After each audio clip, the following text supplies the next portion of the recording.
hello everyone, given hand. Welcome back to In This Realm Where All Existence Has Disintegrated. I've just barely managed to persevere my oh wait, I've already read this one, excuse me. My choice to befriend darkness here in the midst of nothingness was a sound one. The moment I started to stray ahead with a calm heart, neither rejecting darkness nor fearing it, I gained newfound power. Superhuman power, the power of darkness, and likely Xehanort and the others were enraptured by this power, or the Four Keys, eventually becoming its prisoner. I do not intend to allow my heart to be devoured by the darkness as they did, of course. With this new power, I uncover a corridor of darkness that connects the realm of nothingness to the outside world. All is still difficult to come and go as I please. My banishment is now a thing of the past. To deceive Xehanort and my apprentices, I first must use my power to change form before returning to the world of light. So I suspected Xehanort had become a Heartless. Under my name, he commanded Heartless inquest and snatch away hearts of many different worlds.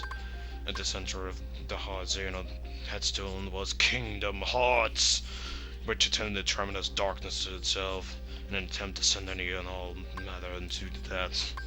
The other five had disappeared. Had they become heartless like Xehanort, and the day vanished after Xehanort exploited them. I became familiar with the angel entity while pursuing the truth. It had stolen the body that remained when losing its heart. When a heartless is born, these entities disappear from the realm of light to be reborn as something entirely new beings in a completely different realm. While beings born of dark and those lacking hearts may find themselves convenient, it is dangerous for the others to make use of these corridors of darkness. Darkness erodes the heart. In search of the place to proceed with my research, as he kept saying, planning away from the prying eyes, found myself in Twilight Town, a quiet village forgotten in the chasm between light and darkness. I situated myself in the basement of an abandoned mansion standing beyond the woods. My underground research resulted in one new discovery after another. When a heartless is born, the soul are left behind and reborn into things. We're all different as are. They possess different intentions than their heartless brethren. While it is unclear what the sentient things are after, it would appear to be responsible for much bedlam in the world. My erstwhile friend, the king, and his subjects, along with the hero wielding the Keyblade, are battling the heartless even as a new threat approaches. This new threat, they have given themselves a fitting name, I suppose. These non-beings, nobodies, a great number of nobodies have lost their human form as have the heartless. Yet nobody born of someone with a strong heart remains in its shape, but with the faintest visible changes. It appears my betrayers have retained their human form as nobodies and are gathering more followers in the hope of furthering a new scheme. Organization 13, from the 13 nobodies with my betrayers at its core, has divided into two. They are said to be carrying out some sort of research. Seeking to uncover the plans of the organization, I have decided to head for the 6 members of its gathered, towering in the outer limits of the realm between light and darkness, Castle Oblivion. Oh dear. It appears that I have to use cards now, and I have distracted by the utter behavior of Xehanort and its cohorts, and the events occurring in their vicinity. My friends struggle to protect the realm of the light, where the threat of Heartless is now over, with Xehanort's Heartless, going by the name of Ansem, Seeker of Pans and Hair, defeated at last. The other wielder of the Keyblade, this hero, traveled from world to world, sealing up keyholes and laying Heartless low. Meanwhile, the king, who died in the realm of darkness, worked with a Keyblade-wielding hero to close the door to the Kingdom Hearts from the realms of both darkness and light, thus holding off the threat of horrendous darkness. But there are still a great number of Heartless afoot, and Organization 13 and the Nobodies continue to be active in the shadows. God, I'm losing my voice here. Indeed, the world is still a very dangerous place. We must find and battle with these enemies. Thus I will both make amends and have my revenge. It is for the reason I have infiltrated Castle Oblivion. It consists of 13 floors and 12 floors below the ground, with the contents of its wide rooms transforming in response to visitors' memories. Organization 13 was conducting experiments on memory here. The subject of these experiments is a girl named Dipshit Number 2. It appeared to possess extremely unusual abilities. Were they attempting to derive something from these powers? Refusing to be distracted by Organization 13, I had to return to my own secret research when a new visitor appeared at the castle today. It was Sword, a Keyblade-wielding hero who had defeated Ansem and his companions. Deep on the ground, the stench of darkness arose. All the players are coming together, it would seem. It should have been expected nonetheless from the Keyblade wielder. Sword in his lens defied the machinations of Organization 13 and rescued Nominee. Nominee was a witch who controlled the memories of others. Most likely these powers were achieved through a special process which, when she was born, Nominee is a nobody created when a young girl's heart left her body, yet she has no corresponding heartless. This is just because the young girl in this case was a princess. Kyrie, resident of Radiant Garden, over which I had ruled, was one of the 7 princes that uphold the realm of light. With no darkness in her heart, Kyrie produced no heartless, and instead vanishing, her body remained in the realm of light. In other words, both nobody called Nominee and the heartless prove of a lost heart are extremely unstable beings who lack the bodies needed to reproduce a nobody. Therefore, the lack of Kyrie's memory is one reason for this may be that Kyrie's heart did not return to the darkness when separated from her body, but rather migrated to another vessel deep within Sora's heart. That is, Nominee is an alter ego of Kyrie, has directly interfered with Sora's heart. Could this be why Sora and those whose hearts are connected to him were able to have their memories controlled? She is a non-being of the truest sense of the word, having not even become a nobody with nowhere to left to go. She is but the most fleeting of shadows. Sora went to sleep in order to recover memories he lost in Castle Oblivion. Oh no, I know what that means. I was gonna question it, like, no, he was supposed to lose the memories. Okay, no, never mind. It would take quite some time to bring back all the memories he had created in his lifetime, but Organization 13 held sway over the Castle Oblivion. Sora would need to be kept someplace more secure. I persuaded Nominee to slumbering Sora in Twilight Town for safekeeping. Nominee, as I've written here before, she is a most unusual being, born in the same process as nobody, but lacking virtually all the elements of a nobody. Why? Perhaps she continues drawing in hopes of capturing that which she lacks, the memory of the others, especially Sora. I have arrived at the hypothesis. I believe Nominee was born of a special type of nobody when Sora attacked himself with the Keyblade, causing his and Kyrie's heart to leave their bodies simultaneously. No, Kyrie's had nobody left. Nominee emerged with Kyrie's nobody, but the body and soul necessary to exit as a nobody belonged to Sora. When a person's heart is stolen, the heartless is born with no sense of self, and body and soul left behind to rise a nobody. But what if the willing one releases the heartless of one body? Sora and Xehanort retained their selfhood, and even after becoming a heartless. Then there are Kyrie and Nominee. Kyrie was exceptional for had no heart and darkness in her heart. Also, with the exceptional was that her heart, once freed, migrated to a new vessel, Sora. The combination of these two theoretically unlikely exceptions may be behind this anomaly. There are matters that I must attend while Sora is sleeping. A new ally has appeared on the scene, Riku, also known as Dick P.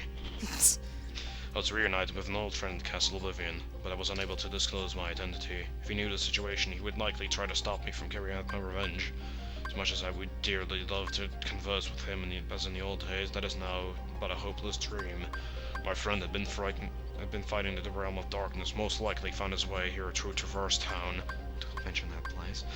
Like Castle Oblivion, that village rests in the cleft between light and dark. It consists of the remnants of worlds whose hearts have been stolen by the heartless. It is where those who barely escape the destruction of their worlds eventually find themselves. This realm between is quite unstable, the corridors of darkness appearing from time to time. Whenever a world disappears, some of its inhabitants must arrive here through the corridors. Surely Sora traveled these same corridors of darkness when he first came to Traverse Town. It seems my friends fighting in the realm of darkness appeared in Castle Oblivion, through a corridor of darkness constructed by Organization 13. My new ally Riku also effected his return via one of these corridors. He swore to me he would give it all for his best friend Sora. In fact, Sora's memories have been slow to return. Thus I have asked Riku to bring me another Sora, his nobody. Sora is indispensable. If I am to achieve my goal, I require a Keyblade-wielding hero to fly through the realm of light and defeat Organization 13. But for Nominee, nobody's retained the memories of their time as humans, but Sora's nobody. Roxas has lost Sora's memories. This is likely because Sora, as a heartless, was short, having recovered his heart and returned before his human form soon. After leaving behind Roxas as nobody, it would seem Roxas is much like Nominee. Nominee is Kyrie's nobody, but came into being via Sora's body and soul.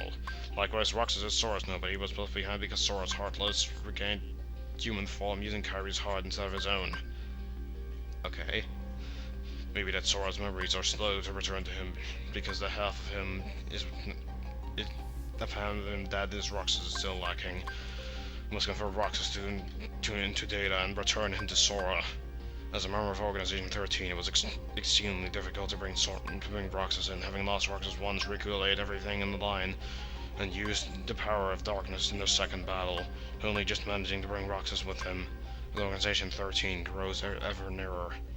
Here in Twilight Town, Roxas were one as a nobody. This is where Roxas first encountered Organization 13 and joined its ranks. They were bound to search this place thoroughly. First, I shall convert all of Twilight Town into a data construct, a world of duplicate Sora's memories. I shall place Roxas within the world, to live out his days and regain those memories. There is little time. Organization schemes must be making steady progress as well. Tomorrow, Soren's awakens. My long drawn-out revenge is nearing its end. Xehanort, who took away everything from me, though as a heartless he is no more. The leader of Organization 13. His ambition, once again, to capture Kingdom Hearts, the most colossal heart of all. This Heartless had attempted to draw the great darkness of Kingdom Hearts created from the hearts of all worlds. His nobody, however, is almost finished gathering human hearts to be assimilated into Kingdom Hearts as well. The fool! Only one mystery remains. How did Xehanort manage to open the door that appeared in the basement of my castle? No. Any theory posited now when everything is nearing completion would be meaningless. Roxas, Ansem, Naminé, they defy all logic, yet they are singular exceptions to the rule. The theories proposed to me by Organization 13 have been blown to pieces by a handful of strong-hearted individuals. Sora, Kairi, Riku. Ah, yes, Riku. Where his heart is and had its weakness in making prone to darkness, he found support in the hope he discovered beyond suffering. This hope allowed him to stand his ground and turn the darkness into his heart from an enemy to his greatest weapon. When this is all over, my fervent hope that he will be able to return with Sora to his island. If I can, I should like to return to Raiden Garden to look once more upon the beautiful waters, the lovely flowers, and hopeful smiles of all the people. Dear King, my friend, I believe at some point in time you will come across these, truthfully my accounts. How I wish I could have chatted with you again. I was a fool obsessed with revenge. Forgive me. No. No. You kind of were still evil. Anyways, now that that's all over, we're gonna do the Goddess of Fate Cup immediately. Yep. While we can sort of give our opinions on that whole thing. What do you say about that, though? So, like, from what I understand, just because Sora was taking a long time is why stuff happened. Also, do you regain your drive every battle here? Yeah, I think so. That's it.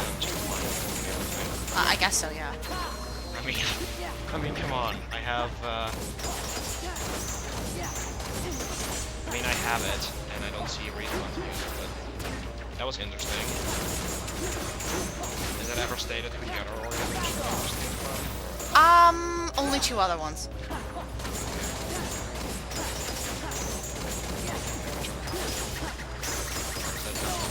That's not for you to know yet.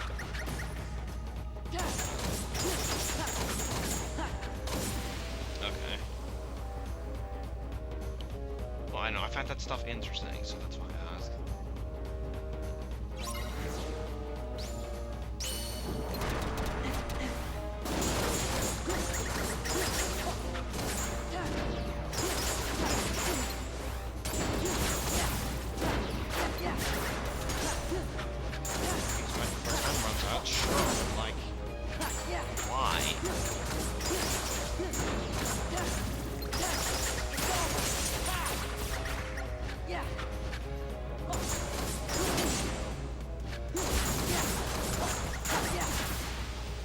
There we go.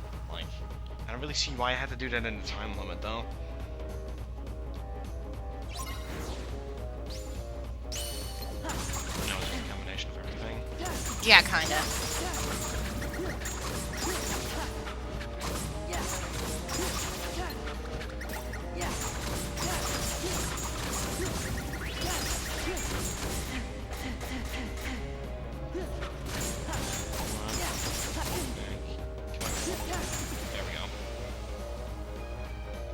But that's interesting. So Final Form wrecks everything, just saying. Yes, it does. Yeah,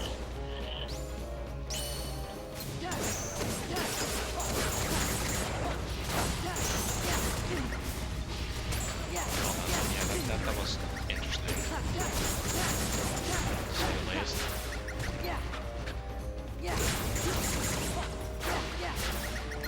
So now it's just a matter of beating this in this video. Which, again, we might be going over time a bit, but hey. I'm sure you can do it. Does anybody really care that I am? Yeah, like, the past few episodes have been kind of short, and the last one was really long, so... Yeah, like... It kind of balances all out.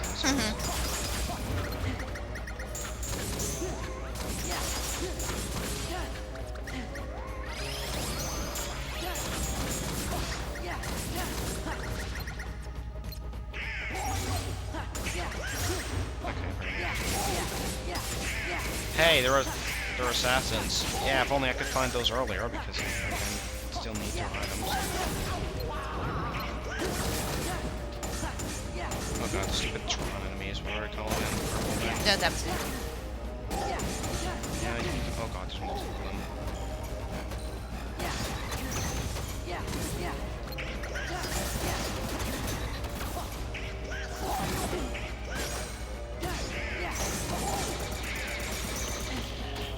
Come on, just die.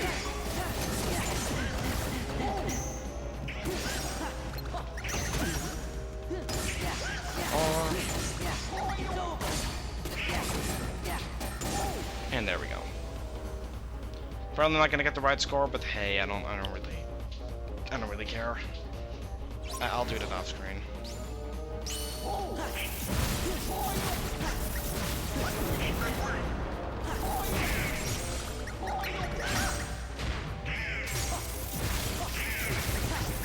And there we go.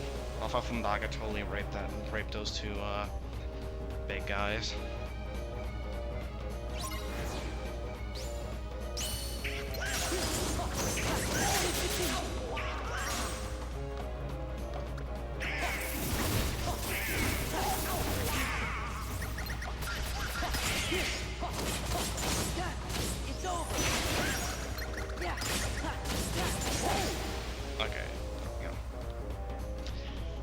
I love how we're just silent now. What do you say after that?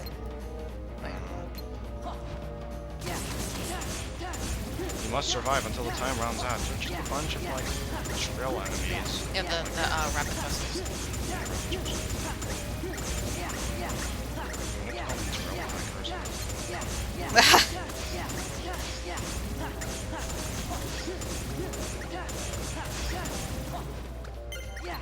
Well, if I count myself all the way to the top of the screen, that was a little bit cool.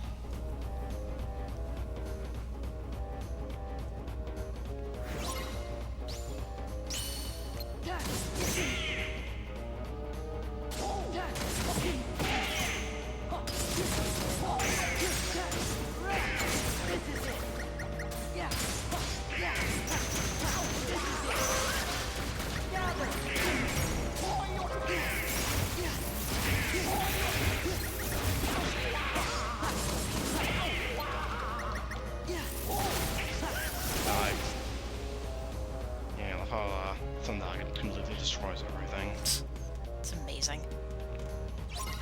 Kind of is, isn't it?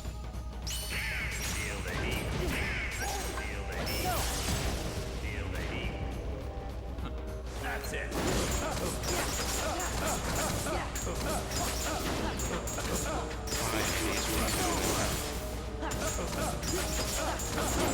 Take that.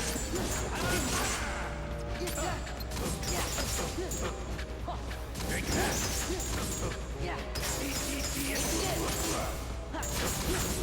I'm just totally countering him in the final form. I have so many aerial combos, it's insane. It's like it never ends.